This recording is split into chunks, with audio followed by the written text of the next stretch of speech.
Welcome to worship in the Unitarian Universalist Church of Charlotte. In mid-February, Mahayana Buddhists celebrate a holiday that translates as Nirvana Day. The day when the Buddha is said to have left his human body to attain full enlightenment, leaving behind at last the cycle of life and death. There are different schools of Mahayana Buddhism, but practitioners of each school share the intention to become enlightened teachers who delay their own final liberation in order to help all beings attain enlightenment. On Nirvana Day, Mahayana Buddhists make time for solemn reflection on the nature of suffering and the cycle of life and death, and they celebrate the possibility of total awakening that lives in all beings, rededicating themselves yet again to the path of enlightenment. Today, we look to the wisdom of the Mahayana tradition as we reflect again on the cycles of injustice that have kept us stuck for generations. And as we lift up again the commitment we have made as a community of faith to the path of spiritual, societal, and environmental transformation. Welcome members, welcome guests, welcome all. As we prepare to sing, would you turn and welcome the people around you?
We light this chalice to celebrate our Unitarian Universalist faith with the words of Omid Safi.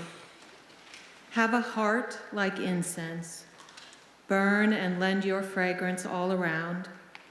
Even when you are gone, the scent of beauty remains.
After decades of living elsewhere, the feminist, activist, author Bell Hooks returned to rural Kentucky, where she had grown up.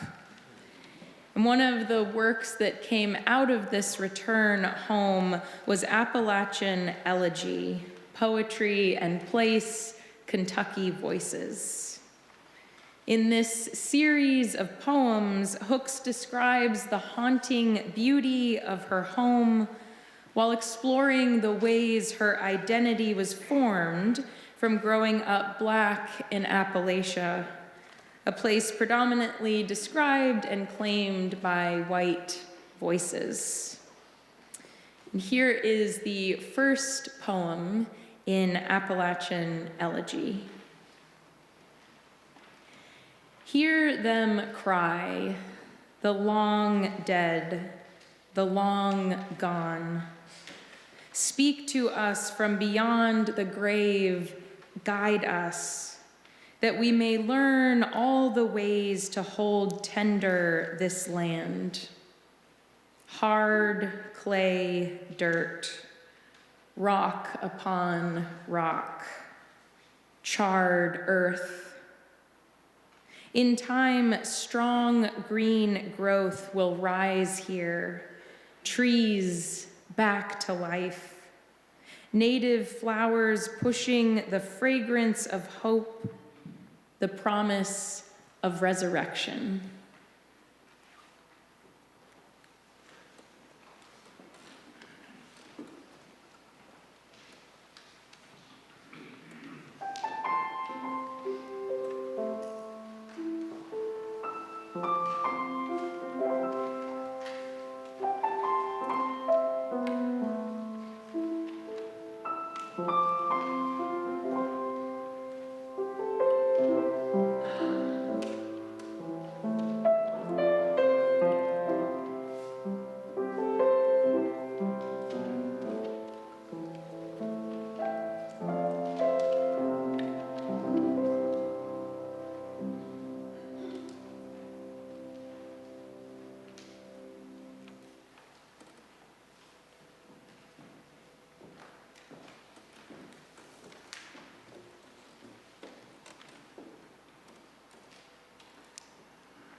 Our second reading is from a reflection entitled Open Eyes by Unitarian Universalist minister Victoria Safford.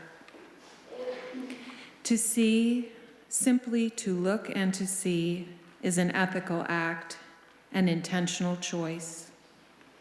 To see with open eyes is a spiritual practice and thus a risk, for it can open you to ways of knowing the world and loving it that will lead to inevitable consequences. The awakened eye is a conscious eye, a willful eye, and brave, because to see things as they are, each in its own truth, will make you very vulnerable.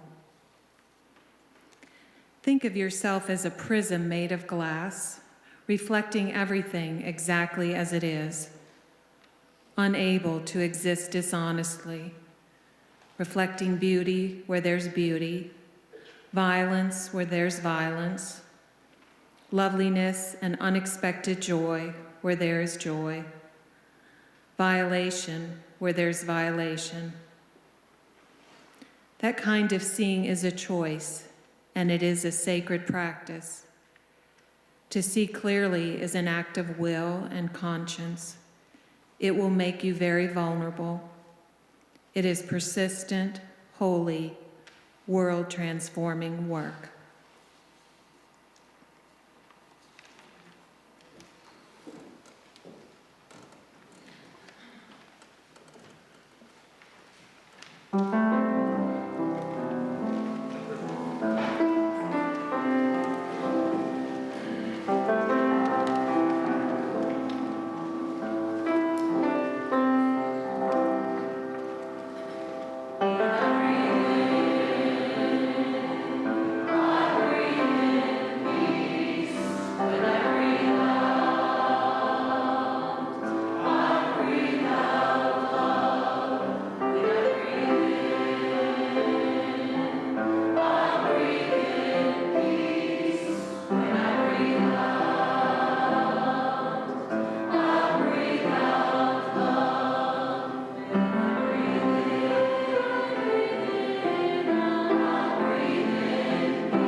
There is a mystical tale passed down by Tibetan Buddhists about a fully enlightened being who arrives on Earth in the 8th century in India.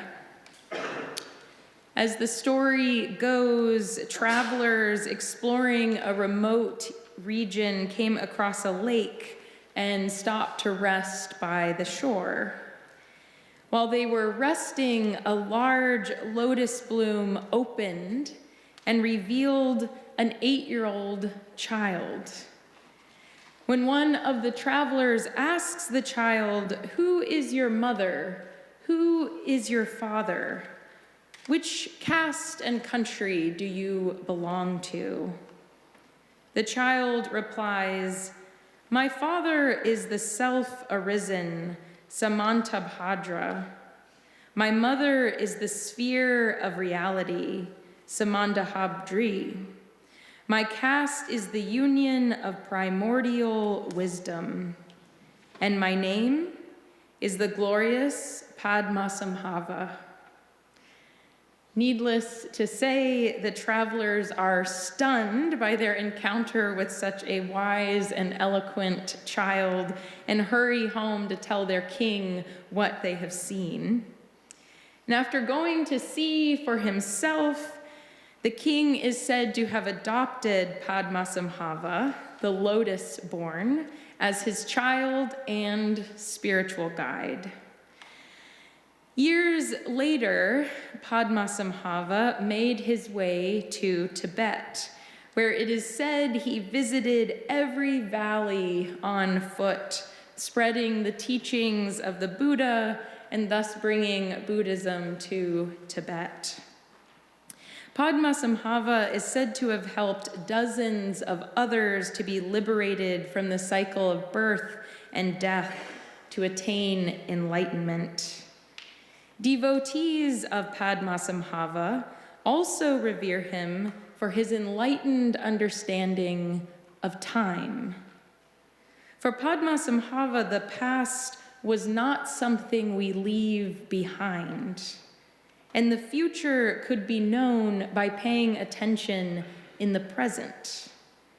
As he saw it, time was not linear, but cyclical and layered. Padmasambhava had the gift of seeing past, present, and future simultaneously. Only by understanding the intricate ways that past, present, and future are tangled up together could one escape the suffering of this plane of existence. Padmasambhava's devotees claim that he hid his teachings far and wide to be discovered and revealed for centuries after his time on earth had come to an end. Tibetan Buddhists call those who find and pass on Padmasambhava's teachings treasure revealers. Of course, those outside of Buddhist practice would not see themselves as Padmasambhava's treasure revealers, and yet there are wise ones among us who understand how intricately past, present, and future are tangled up together. There are those who do not teach in the Buddhist sense about escaping the cycle of birth and death, but who understand how unlikely it is that we will ever be free of the cycles of injustice that repeat each generation unless we sharpen our own awareness of how past, present, and future are bound together. In the introduction to Bell Hook's Appalachian Elegy, she suggests an intentional practice for binding past and present together in hopes of changing the course of the future. The practice that Hooks describes is the poetic tradition of lament. Hooks writes, "These poems extend the process of lamentation. Dirge-like at times, these poems repeat sorrow sounds, connecting the pain of a historical Kentucky landscape ravaged by war and all human conditions that are like war." Hooks says, "Nowadays we can hear stories of black jockeys, the ones who became famous. But where are the stories of all the enslaved black servants who worked with horses, who wanted to mount and ride away from endless servitude?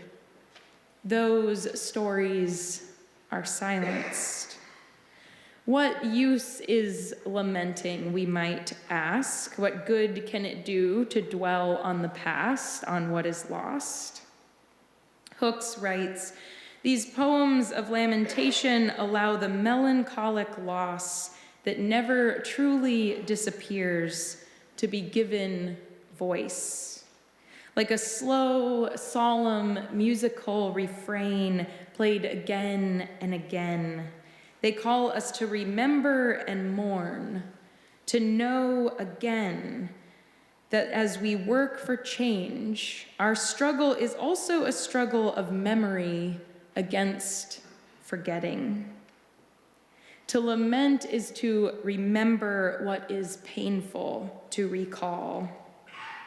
As Hooks says, no one wants to talk about the black farmers who lost their land to white supremacist violence. That's a story buried deep out of sight in white narratives of Appalachia.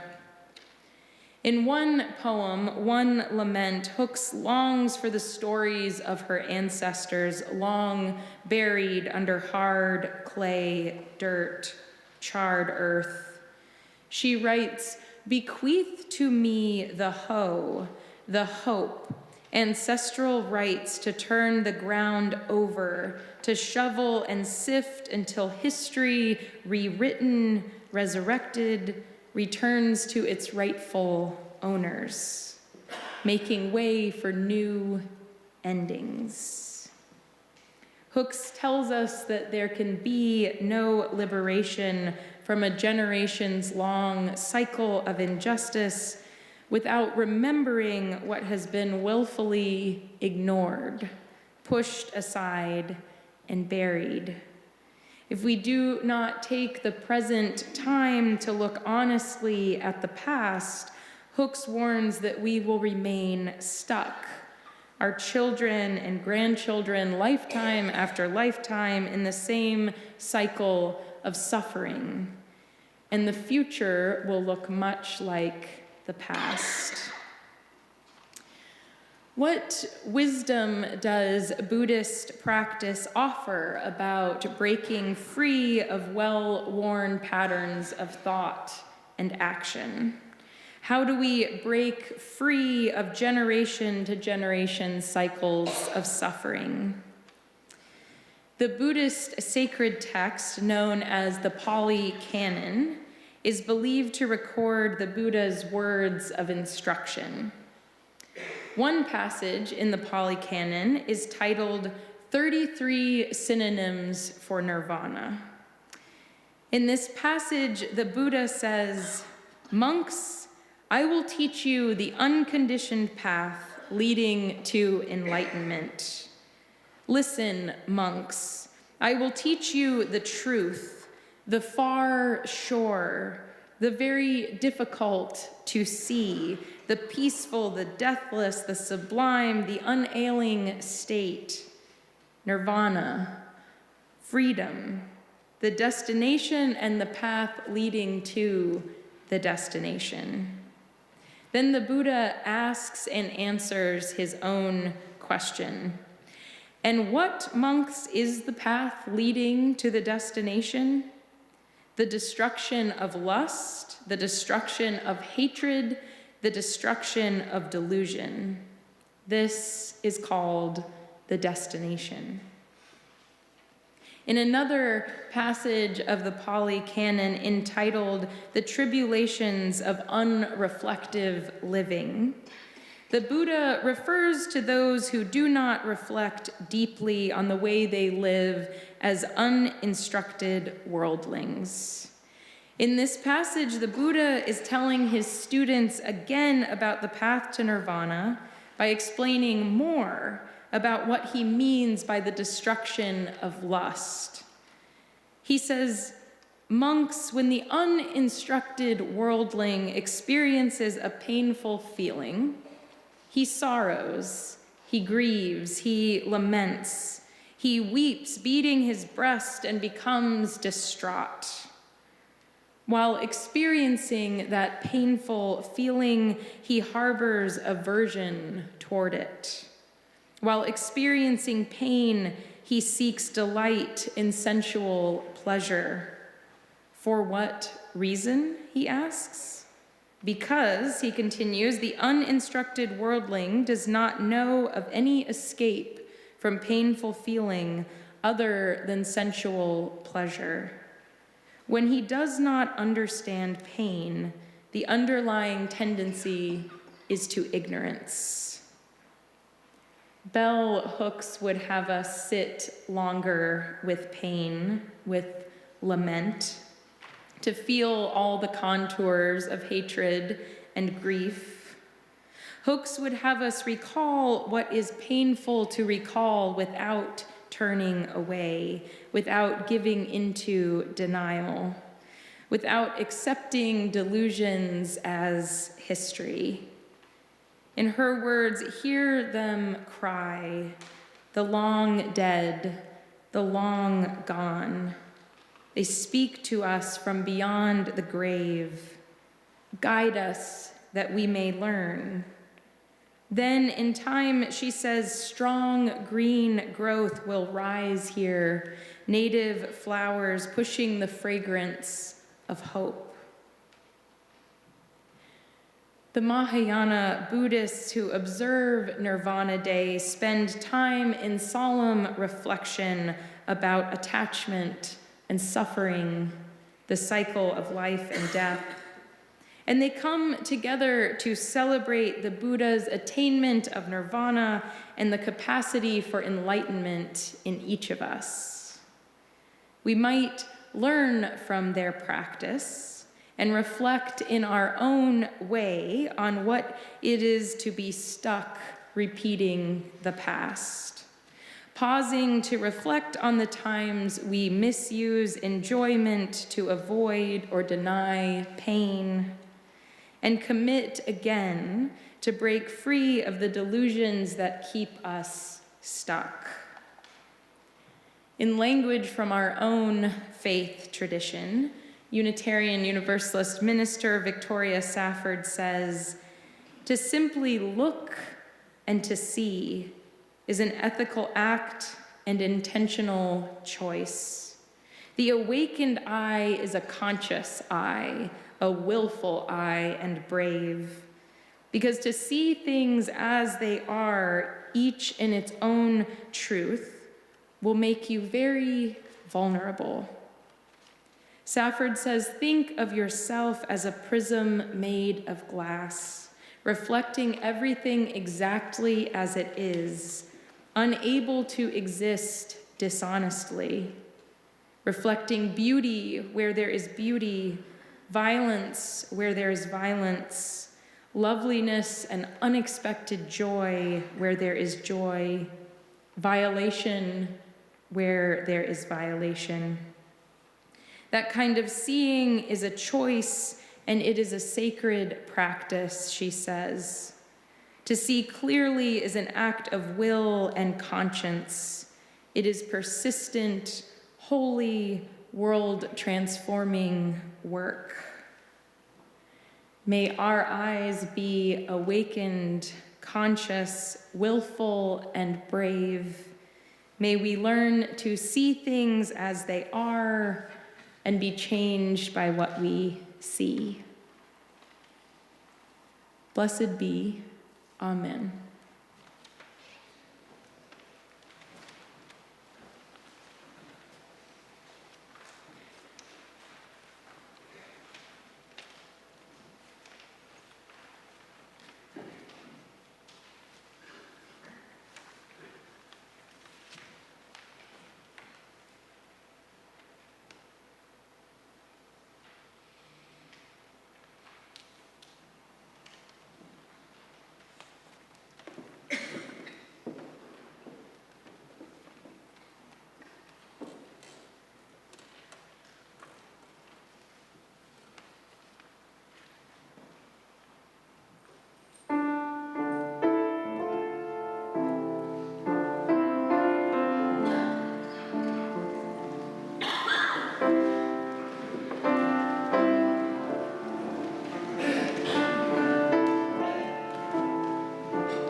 Welcome. We're happy you're with us today in this room or joining us remotely. We're pleased to have guests with us. Our members would like to greet you personally following the service. So if you are visiting, please raise your hand and keep it up. Members, take note of guests seated near you. After the service, invite them to join you for coffee and conversation in Freeman Hall. Should it enhance your experience of future services, you can find both a large print order of service and a personal hearing assistance device on the table at the entrance to the sanctuary. Also, an elevator is located to the left of the entrance. If you'd like to learn more about us, please fill out a yellow card and place it in an offering basket later in the service. Members with a life event to share can do so on the reverse side of the card. The cards and offering envelopes are on the clipboards at the end of the row. Please begin passing them now. Visitors interested in hearing about how to become a member can talk with our membership coordinator, Kelly Green. Her contact information is on the back of your order. Again, to each of you, welcome.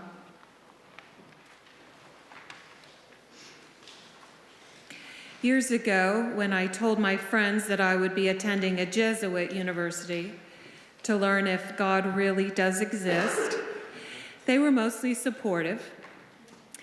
The nuns who taught me at St. Mary's Springs High School in Fond du Lac, Wisconsin, thought less of my intended aim. But through philosophy and theology and literature courses at that Jesuit institution, I delved into the argument and definitively decided no on the God question. Work done, life moved on. Then my husband Tom and I welcomed children into our world. We found an important community for our family here at the UUCC, and were active participants when the boys attended Open Doors School and RE. Now that our daily parenting is over, we are deliberately re-engaging in life at our church. This week I've been considering the Victoria Safford reading in the line, "To see with open eyes is a spiritual practice, and thus a risk, for it can open you to ways of knowing the world and loving it that will lead to inevitable consequences." My own spiritual practice of seeing with open eyes began when our son said the words, "I'm gay." In an instant, the news stories about hate and intolerance directed toward the LGBTQ community hit home, our home. One of the inevitable consequences has been joining and taking on a leadership role at PFLAG, which is a support organization for families, allies, and members of the LGBTQ community. While Tom and I expressed fear regarding his physical safety, our son quickly enumerated all the privileges he benefits from, among them being white, male, and cisgender. As part of the Cultural Justice Core Group, I've been learning about these privileges, their historic roots, and systemic consequences. Although perhaps the nuns wouldn't approve of today's questioning either, I'm grateful to be part of a church that has helped open me to ways of knowing the world and loving it.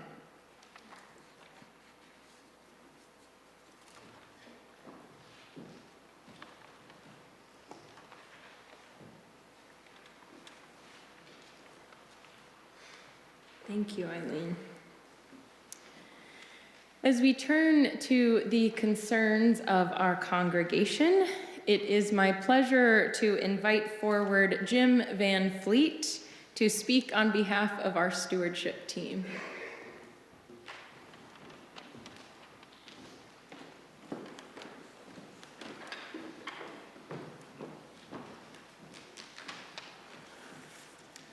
Thank you, and good morning.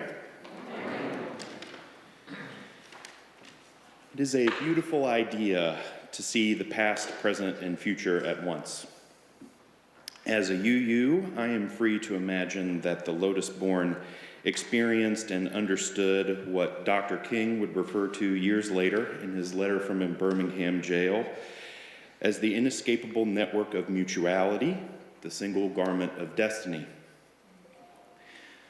Will and Ariel Durant were jointly awarded the Pulitzer Prize in 1968 for the 10th volume of their work, The Story of Civilization.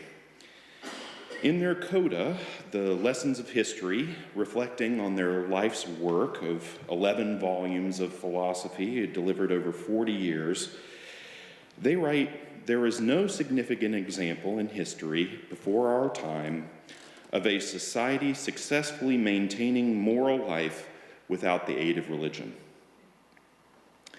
There is no church I'd prefer maintaining moral life in this society than one like ours that sees the tears in the single garment, tears formed by racism, sexism, homophobia, and all manner of hatred, fear, and selfishness. These rends appear not only in our society, but in ourselves as bias. It's inspiring to me to see so many in our congregation working to cultivate courageous connections and to partner in the work of justice, rather than withdraw to the comfort of the status quo. The spiritual life is not a theory. We have to live it. It is our grandest experiment. The key to unlocking great change in ourselves and our structures is willingness. Willingness to think differently, to behave differently, to examine whether we can live our values more fully.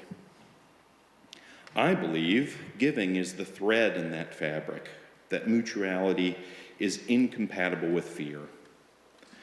Our family's pledge is a part of making our mission real, and we revisit our pledge every year. Not always in the month we are called on, but annually. We face a very significant deficit in funding our church's plan to demonstrate a modern moral life, to engage in that persistent, holy, and world transformative work. I invite you to consider making or increasing your pledge at the UUCC for this year. There is never a wrong time to increase your pledge. I will be happy to speak with you at our table in Freeman Hall after the service, should you wish to do so. Thanks.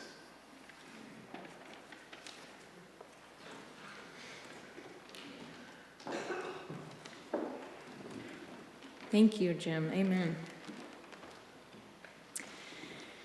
If you would like to learn more about what's going on in the life of our congregation and how to engage, you can read through the back of your order of service, explore our website, or subscribe to our weekly e-newsletter, Currents. Feels like a particularly full and engaging week of programming here, so I'm going to highlight a few items. Today, from 1 to 2:30 here in the sanctuary, our other minister, Jay Leach, will share from a presentation he gave last year as part of Temple Beth El's Comparative Religion series, in which he was asked to respond from the perspective of Unitarian Universalism to two questions. What does God want? And who speaks for God? So if you're interested in hearing a Unitarian Universalist response to those questions, high school students and adults, you can meet back here at 1 p.m. Also, we've been hearing the phrase white supremacy with some frequency now in our own congregation and in the larger Unitarian Universalist world. And it's a phrase that many find disturbing, shocking, off-putting.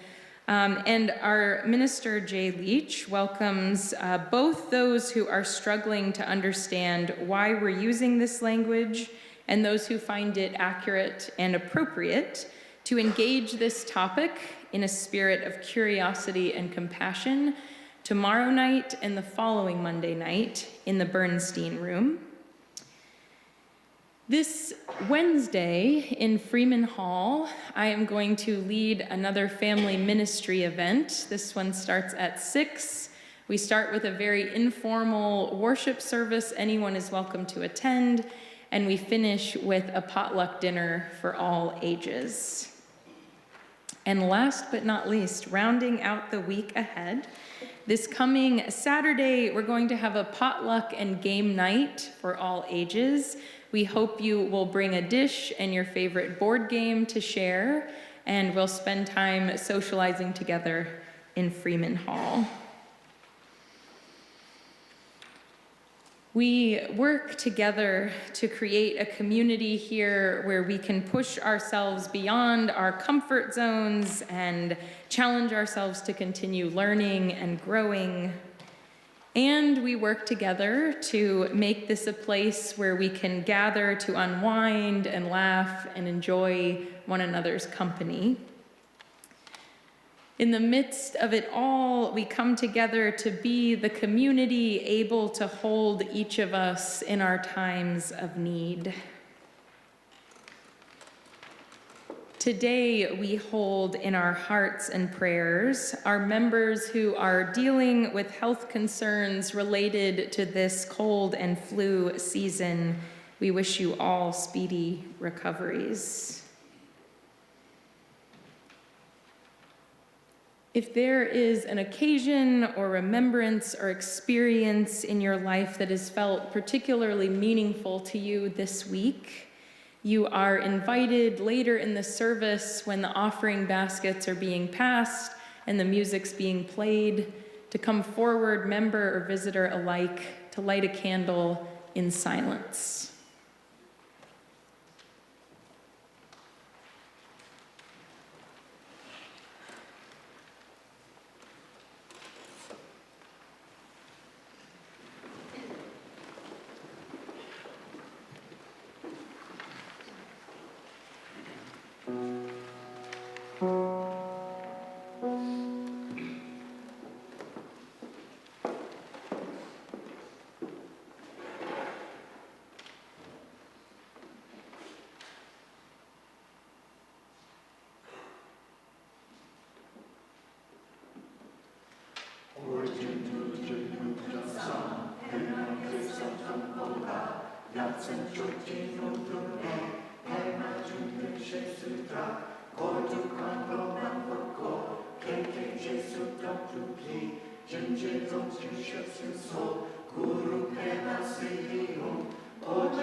Would you be with me in meditation and prayer?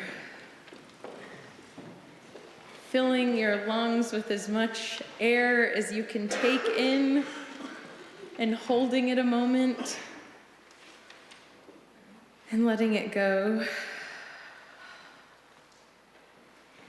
And if you notice that you're still holding tension in your shoulders, your hands, or your jaw, take another deep breath and try again to release it.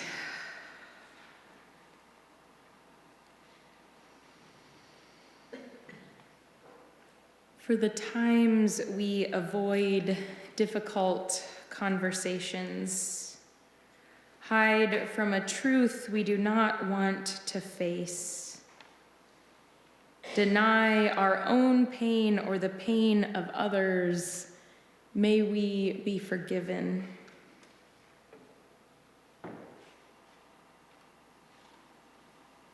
From the times we see our neighbors in one dimension, dismiss another's experience, or close off our hearts to the full humanity of others, may we be healed.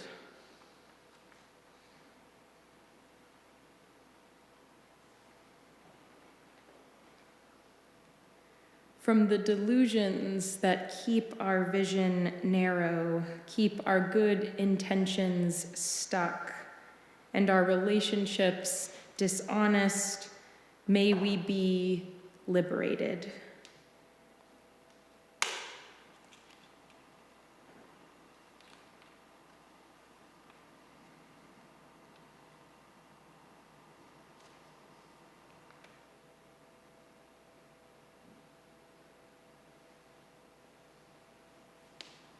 Amen.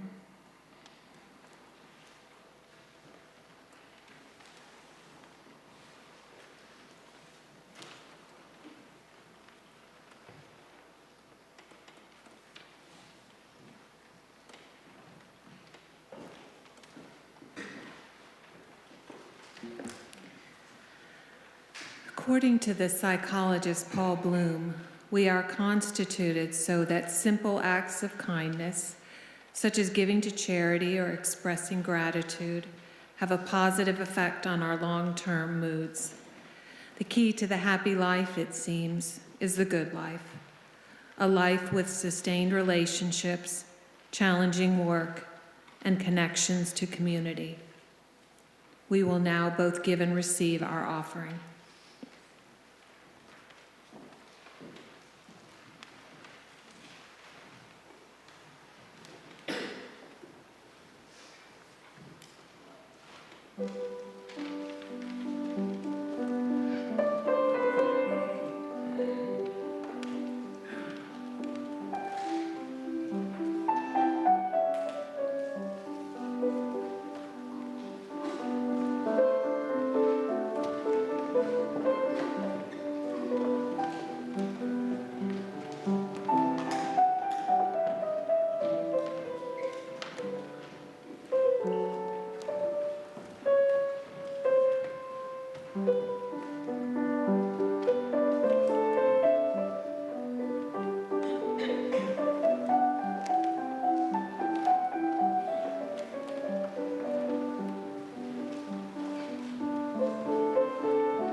A Buddhist prayer from the Mahayana tradition.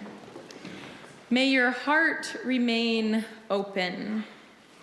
May you awaken to the light of your own true nature. May you be healed. May you be a source of healing for all beings. Please be seated.